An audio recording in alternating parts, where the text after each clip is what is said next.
I would even say like, why is it important to execute it also yourself? I give a lot of trainings, and then I also ask, as my first question also is like, why would you want to do trend research? You know, it sounds like a nice hobby, but what is it useful for? And I think that when you do it yourself, and it will help you to spot signs of change at an earlier stage. So when you practice the scanning, trend scanning, it will help you to quicker see what's changing in society. Hmm. When you analyze it, you will also understand what these signs are telling you. So why are these changes happening? And when you understand better why these changes are happening, it will also help you then to use your trend insights to maybe create new ideas and new innovations yourself, because you know you have a good basis to ideate from. Hmm. For example, when you look at the basic needs and the mega trends, but not at the innovations, the manifestations, they are already there. There will be some expectation gap. And I think that's yeah, it's a really good overview to understand how these things are coming together and how important trend research is when it comes to innovations. So in essence, I would say that trend research really helps you to spot change at an early stage, understand change, and also create change in a better way.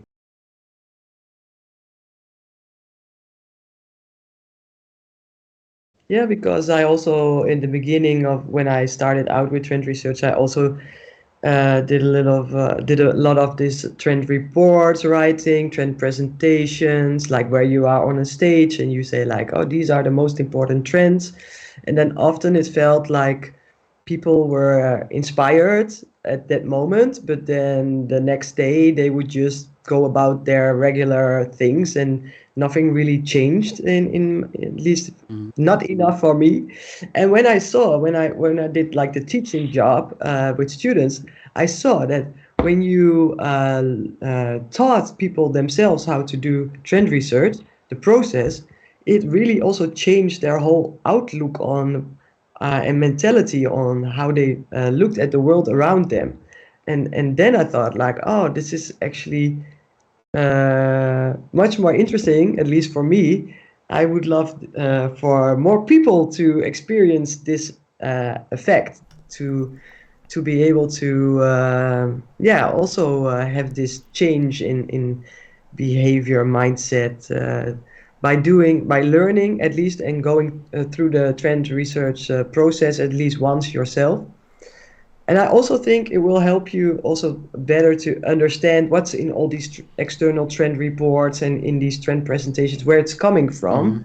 that you understand better like how to interpret it also. Because often a lot of companies say like, yeah, we have a lot of subscriptions to all these information sources. We have McKinsey reports and Accenture reports and trendwatching.com reports, and I don't know, but yeah, we just keep gathering more information, but we don't actually know what to do with it. And I think by understanding the process and having experienced it yourself, you know better what to do with this type of information.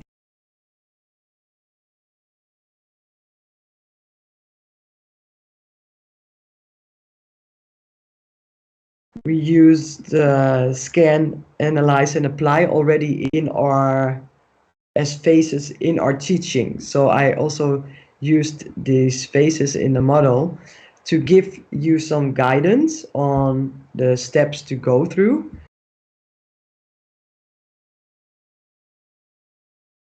So, yeah, what we see here is a scene from the mid 19th century in America, where you see this Pony Express rider greeting these people along the road and basically thinking, I don't know, they have nothing to do with me, so hey, good morning, and minds his own business. Because obviously, in his understanding of what he's doing, it has nothing to do with him and his business putting up poles and connecting them with copper cables, because they maybe are concerned with blacksmiths, saddle makers, people who take care of the road infrastructure, and so on and so forth. So all the trends that they are seeing in their direct business might have to do with their current business and on business operations. Now when we look at this picture, we're futurists for them, right? So for us, we see something completely different here. We see maybe something that in the end has everything to do with them that they think has nothing to do with them. So what happened is that they might have had to understand themselves on a more meta or philosophical level what they're actually doing, which is being in a communication business, right? Bringing one letter from A to B, for example, to even spot, speaking about spotting, to even spot that these people along the road might have something to do with them. And I think that is, for me, something very important in spotting. When you are, no matter what industry you're in, right? The Pony Express for me is not more this analogy, right? But you can be in any kind of business, mobility, or I don't know, whatever business you pick. The capability to see that these people who are doing this weird thing might have something to do with us, I think is key.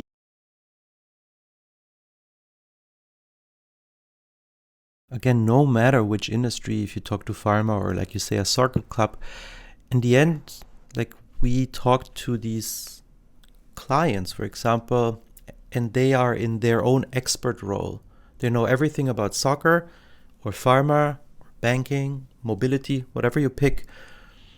And to bring that out, like you say, you know, bring the soccer club mentally to entertainment, bring pharma to recognize, for example, that not maybe the other pharma companies, your competitor, maybe someone who produces functional food to keep people more healthy is your problem, and not someone has a better drug for the same illness, right? Maybe the illness disappears. And this crossing, getting them out of their expertise mode, like the Pony Express being a rider business, so crucial and yet so hard, I think.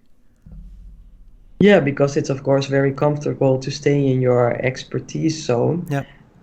Then again, I also often like to use this quotation from, I think it was a Buddhist Zen saying like, in the beginner's mind there are many possibilities, and in the expert's mind there are few. Because when you are an expert, you often think you know the answers already, and you start narrowing down already quite quickly to a certain route or to a certain direction. Whereas if you would try to look at the world from this more kind of open, like you were an alien and you just landed on Earth, and you would say like, what is happening here? What is this? What is this? You know, and what I'm seeing here, that can really help you to to get different types of information in. To wrap up the scanning, and that I always like to create these kind of evidence walls. Maybe you can show the picture of when you've done your scanning and you have this whole collection of interesting signs of change.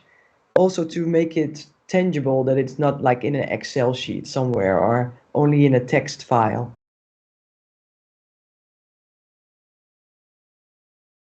When we jump to the analyze phase, it's about clustering the trends to see which trends, which manifestations are more or less maybe a cluster, to validate it, and at the end to label it. I really love the label part in this phase. What would you say are the do's and don'ts in this phase? Yeah, well, I think with analysis it's always crucial that you don't do it alone, because it's very good to have different perspectives on all the things that have been spotted, because it's also like this more qualitative information. And also when you do qualitative research, normally you would also not do it alone. So I think it's best to do it at least with one other person or with a team, that you together discuss everything that you spotted and shift around and then try to group everything. I think that's one of the quite crucial aspects of analysis. And I think analysis is also very much about clustering according to these values and needs. So you're not going to cluster like, okay, these innovations are all blue, or these innovations are all cars, or it's more about clustering like, okay, which of these signs actually fulfill the same need, but they might be very different in the way that they look, or the industry that they come from, or and that's often quite difficult at first. Like you also said, like a lot of people stay on this more concrete level, but it's really about digging deeper and understanding how they connect on this values and needs and desires level. I'm also curious, why do you like the label part so much, Marcel? I think that's the creative part, I think there comes really the creativity in. And in my point of view, this is it's a very powerful step. If you really can label a trend good, it's quite a step. Yeah, and maybe also for the audience to understand, like with label, I also mean, creating your trend title and searching for like iconic imagery that represents like what your trend cluster is about.